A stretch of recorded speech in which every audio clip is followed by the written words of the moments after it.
హిమాలయాల మంచు పర్వతాల మీద గాలి వీచినప్పుడల్లా ఒక పేరు వినిపిస్తుంది. ఆ గాలిలో ఒక వీరుడి శ్వాస ఇంకా మిగిలే ఉందన్నట్టు అనిపిస్తుంది. ఆయన పేరు నాయిబ్ సుబేదార్ చునీలాల్. ఆయన కేవలం ఒక సైనికుడు మాత్రమే కాదు, ఈ దేశపు గర్వానికి నిలువెత్తు రూపం. ఒంటి నిండా మెడల్సున్న, గుండె నిండా నిరాడంబరత నిండిన ఒక సామాన్య యోధుడు. 2007 జూన్ 24 సమయం అర్ధరాత్రి దాటింది. 14,000 అడుగుల ఎత్తులో -డిగ్రీల చలిలో గాలి కూడా గడ్డ కట్టే స్థితి. అక్కడ చొరబాటుదారులు మాటు వేశారు. చునీలాల్ తన బృందంతో ముందుకు కదిలారు. ఆయనకు తెలుసు, వేసే ప్రతి అడుగు మృత్యువుకు దగ్గరగా తీసుకెళ్తుందని. కానీ ఆయన కళ్ళలో భయం లేదు, కేవలం తన దేశ సరిహద్దులను కాపాడాలనే తపన తప్ప. అకస్మాత్తుగా కాల్పుల మూత, శత్రువుల తూటాలు ఆయన శరీరాన్ని చీల్చుకుంటూ వెళ్తున్నాయి. రక్తం మంచు మీద పడి గడ్డ కడుతోంది. కానీ చునీలాల్ ఆగలేదు.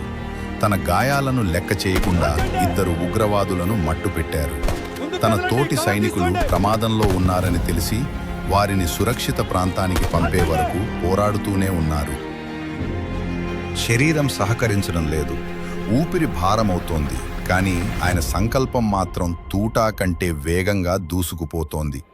మరణం ఆయన ముందు నిలబడి చూస్తోంది. కానీ ఆయన మాత్రం దేశ రక్షణనే శ్వాసగా నిశ్వాసగా మార్చుకున్నారు. చివరికి శత్రువును అంతం చేశారు. మిషన్ సక్సెస్ అయింది. తన రేడియో సెట్ ద్వారా పై అధికారులకు మిషన్ కంప్లీట్ అని చెప్పి తన దేశం కోసం ఆఖరి శ్వాస వదిలారు. ఆయన కళ్ళు మూతపడ్డాయి. కానీ భారతదేశ కీర్తిని హిమాలయాల శిఖరాల కంటే ఎత్తుకు తీసుకెళ్లారు.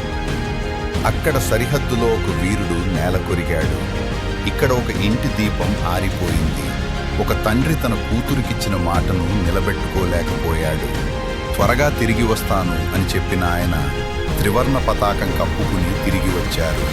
అశోక చక్ర, వీర చక్ర, సేన మెడల్ ఇన్ని ఉన్నా ఆయన కుటుంబానికి మాత్రం ఆయన లేని వెలితి ఎప్పటికీ అలాగే ఉంది.